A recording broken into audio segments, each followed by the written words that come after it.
ዛሬ አብራኝ ከጎን የቆመችው ሴት ከአሁኗ ሰዓት ጀምሮ ውዷ ባለቤት ሆና ትቆያለች። በእንደዚህ አይነት ሁኔታ መሞት አልፈልግም። አልሞትም እምቢ ብልስ ምን ይመጣል? ኧረ ጉድ! ከዚህም የባሱ አስተያየቶች አሉ። ምን እንዳሉ መስማት ትፈልጋለህ? የጻፉትን ላንብብል። እንደምትኖር አጣራለኝ።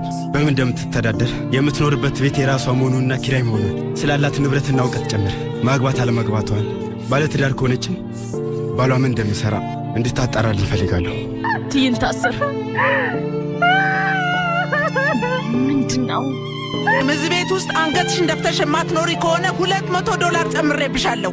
እንዴ አይሆንም።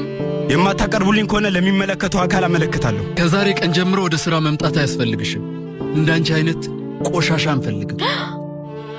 እሺ ይሁን፣ ግን አናግሬ የምትፈልጉትን ነገር ካሳካሁላችሁስ?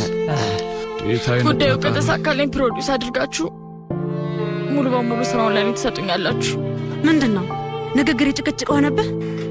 ዝም ብል ይሻላል። ለምንድነው እንደዚህ?